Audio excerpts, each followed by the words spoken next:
Bloody Mary की कहानी, bloody Mary real story in Hindi.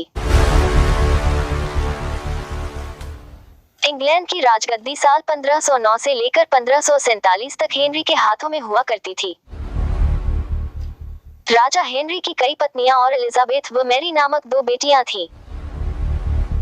इनमें से मैरी राजा की पहली पत्नी की बेटी थी। राजा हेनरी को मैरी ज्यादा पसंद नहीं थी, इसलिए वो उसके साथ बुरा व्यवहार करते थे। मैरी महल के नौकरों के साथ महल का काम करती थी। अगर मैरी कुछ कह भी दे तो राजा उसकी कोई बात नहीं मानते थे। सन 1547 में जब राजा हेनरी की मौत हो गई, तो प्रजा की इच्छानुसार 16 शताब्दी के दौरान हेनरी की पहली बेटी मैरी को इंग्लैंड की राजगद्दी दे दी गई। वह इंग्लैंड की रानी बन गई। उस समय इंग्लैंड के हालात बहुत अच्छे नहीं थे। इंग्लैंड कैथोलिक और प्रोटेस्टेंट इन दो धर्मों के बीच में बंट गया था। उस समय दोनों धर्मों के लोगों के बीच जंग छिड़ी हुई थी।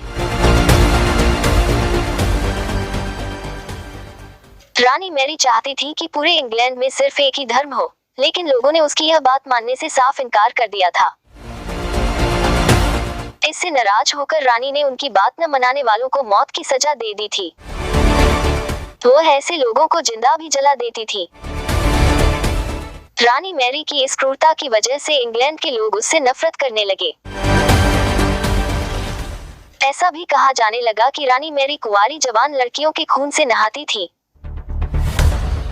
उसका मानना था कि उनके खून से नहाने से वह ज्यादा दिनों तक जवान रह सकती हैं। कुछ सालों बाद रानी मैरी ने शादी कर ली और कुछ समय बाद इंग्लैंड में एक खबर आई कि रानी मैरी गर्भवती है और जल्द ही उनके राज्य को उनका नया राजा भी मिल जाएगा। इस बात से हर सभी खुश हुए, लेकिन उस समय रानी मैरी के साथ बहुत ही अजीब घटना हुई। उनके गर्भ से किसी भी बच्चे का जन्म नहीं हुआ, बल्कि कुछ ही महीनों के बाद रानी मैरी का पेट फिर से सामान्य हो गया।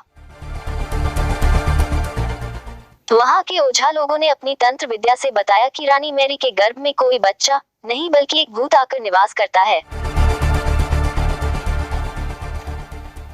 कुछ समय बाद फिर रानी मैरी के गर्भ में वही भूत आकार रहने लगा और वह फिर से गर्भवती हो गई।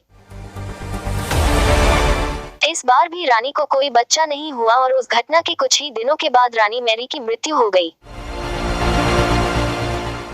इसके बाद मैरी की छोटी बहन एलिजाबेथ को इंग्लैंड की राजगद्दी पर बैठाया गया और एलिजाबेथ इंग्लैंड की नई रानी बन गई। रानी मैरी की क्रूरता की वजह से इंग्लैंड को लोग उसे एक निर्दयी औरत मानते थे। वहीं जब उसके गर्भ में बच्चे की जगह एक भूत का निवास होने लगा, तो लोगों ने उसे शापित भी करार दे दिया और इसी वजह से उसे लोगों ने ब्लडी मैरी का नाम दिया। कहानी से सीख, ब्लडी मैरी की कहानी हमें यह सीख देती है कि अपने निजी विचारों व सोच को लेकर दूसरे लोगों पर दबाव नहीं बनाना चाहिए।